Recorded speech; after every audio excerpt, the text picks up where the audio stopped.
Content warning. The Christian Horner investigation is heavily mentioned in this report. This may be triggering and upsetting. If you want to skip this, move to the timestamp in the allotted post or the description down below. Thanks for listening.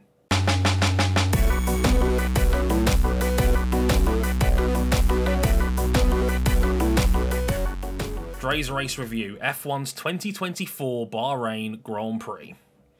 What a season we've had. Sir, it's Saturday.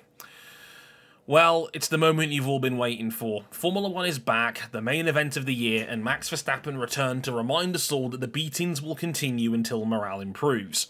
But as the usual story goes, all the drama around this sport revolved around off-the-track nonsense. Let's get into it. The other Red Bull story. There's been an update to the Christian Horner story.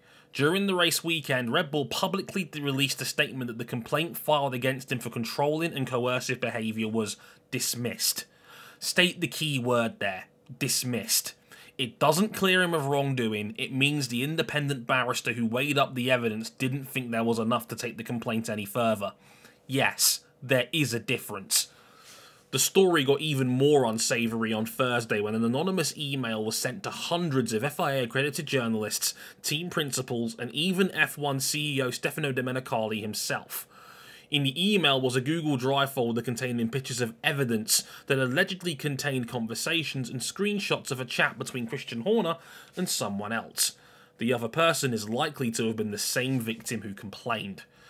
In any case, it's another ugly mark on the state of the sport and its coverage.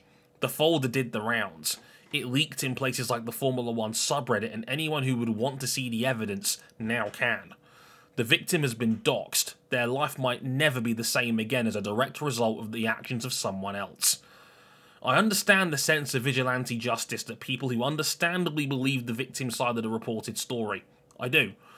But compromising a private case like this by leaking the evidence, I fear, may ultimately lead to more harm than good, and it puts everything concerning this case into question.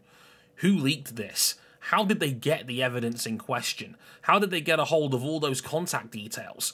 The only reasonably confident thing we can say is that someone had it out for Horner, rightly or wrongly. Whatever the follow-up, it's another horrendous black mark for the sport and another instance of women not being safe in an F1 working environment. I'm fortunate to know a handful of women, and sadly that in itself is too small, who have been in F1 teams and paddocks and have repeatedly beaten the drum about the state of the sport and its lack of inherent safety for women. And allegedly it is now out there that a team boss has allegedly abused his power and position to harass a member of staff. It's a horrendous look and damaging for the sport as a whole. If there is a crumb of positivity to take from this, it seems this story has produced genuine discomfort amongst the paddock and beyond. Zach Brown, Toto Wolff, and Ford CEO, their future power unit partners, Jim Farley, have all gone on record about this investigation. Horner had to meet with Mohammed Ben Sulayem and Stefano Domenicali during the weekend, and there's still talk the FIA might have a peek themselves in a similar breach of ethics probe and warning they gave to Helmut Marko last year for his xenophobic comments towards Sergio Perez. Of course, some of this is standard F1 political gamesmanship, but there is genuine concern amongst key figures. There may still be more coming regarding this story.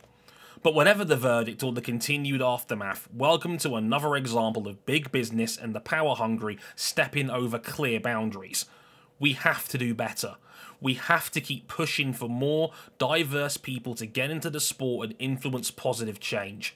We have to keep pushing for the space we want F1 to be, because if not, stories like this will keep happening. We have to do better. The other Red Bull story. Oh yeah, and in alarming and yet predictable news, the field has largely gone about unchanged. Charles Leclerc got close in qualifying but couldn't put together his ultimate lap, and when the race started it was business as usual. Max pulls away on raw pace, and because the RB20 is still stupidly good on its tyres, it just broke the field over its knees as we dug into the first genuine look at race pace. Verstappen's now on an 8-race winning streak, with the 4th Grand Slam win of his career, and the biggest threat he's had in that time was from a car that wasn't even legal. Every one of Red Bull's major rivals had niggles that compromised their race. At Ferrari, while Carlos Sainz drove like a man who knows he's been fired, Charles Leclerc had a braking imbalance, as much as 100 degrees right to left, that heavily compromised the race where on pace he was right with Sergio Perez in second. Mercedes had a minor power unit issue that had them fight a McLaren team that's never really gone well in Bahrain, and Aston Martin is a clear-cut fifth below that group, and I'll address the rest in the lightning round. But in any case, a beating is a beating. Max Verstappen had a perfect race, beating his teammate by 22 seconds, virtually an entire extra pit stop. 25 seconds ahead of Carlos Sainz in a rival car. At the end of the day, we're sports fans. You cannot expect the average one to care about fights for the podiums and minor points. Not to mention going into the longest F1 season we've ever seen at 24 races. This is the worst case scenario for the sport, an okay race marred by nasty team politics off the track and the dominant status quo on it. And remember, Red Bull has an update planned for Japan in a month's time. And with DTS's same time ratings down 20% on last year, maybe we're in a flop era after all. The Super Lightning Round. And that's the worst part of all this. On paper, the sport's major changes to the last regulation set have worked. The cars can run closer, the cost cap has compressed the field. At their very fastest, Alpine was dead last in Q1, but only a second off the fastest time. The ATR restrictions have given birth to a genuinely excellent and middle-lower class, but none of that matters when Red Bull is executing on a different level to everyone else in the field. Shit's tough. Speaking of which, Alpine. Oh boy. That might be the only genuine outlier compared to last year. There were rumblings post-test that things were bad on their 2024 car. It wasn't bottom of the field bad. Both cars were out in Q1, roughly 2 seconds a lap behind the Red Bulls in race trim, and the only cars that were worse on paper were Valtteri Bottas and Logan Sargent, who had significant issues in their races. The car's aero is reportedly poor, they're rumoured to be 10 plus kilos overweight, and they looked awful out there. On top of that, it was revealed as I'm writing this that their head of aero, Dirk De Beer, and their technical director, Matt Harmon, had already resigned in the off-season and are currently working their notice periods. Another embarrassing look for the French team. How many reboots is this going to take? And how long before Michael Andretti starts picking up the phone again? Also, Visa RB already looks like a hot mess. Laurent Mekies may have walked away from Ferrari last year, but it looks like you can't take the honts out of the guy. They planned a race strategy where their drivers were supposedly told they'd likely cross each other on the track, with Ricciardo on a set of soft tyres at the end. But Yuki was told to move aside with just a handful of laps to go, with Ricciardo's softs already cooked. All this to try and get around a stout Kevin Magnussen defence for 12th place, and it just didn't work. Another poor call from the Team Faenza pit wall. But none of that justifies Yuki Tsunoda's actions after the flag. On the cooldown lap, Tsunoda charged at Ricciardo and dive-bombed his teammate out of frustration, even locking his brakes in the process. Unsurprisingly, Daniel called him a fucking helmet for it, and it's hard to blame him. Formula 1 has largely embraced the meme-esque tendencies of the angry side of Yuki, but this was way, way too far. It is year 4 of Yuki in F1, and he's had 60 plus Grand Prix at this point. You have to be professional, even if you're understandably frustrated at a bad beat on track. All he's done with his actions is prove some of his haters about his temperament right. It's a silly, immature act that will only compromise his already middling chance of a Red Bull senior drive.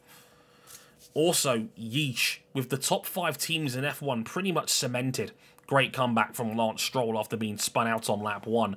The fight for minor points is going to be a bloodbath. Hulk, we were rooting for you. You and K-Mag showed you don't suck anywhere near as much as expected. Come on, man. Shout out to Zhou Guanyu for that P11, by the way. Solid result and an important one given what happened in F2 with their new academy prospect Zane Maloney dominating the weekend with a double win by multiple seconds. Théo Pourchaire may be in Japan now, but the pressure on the factory seats remains. Although Val gets a reprieve, I think the pit crew just unlocked a core memory after that 52-second pit stop. Dre's rating, 5.5 out of 10. This wasn't terrible. The first third was fun seeing the second group and midfield shake itself out, and the racing isn't bad, but the vibes feel so much worse given history is repeating itself. Hell, even Sky and F1 TV was struggling to think of things to say. The more things change in this sport, the more they stay the same. See you in Saudi Arabia.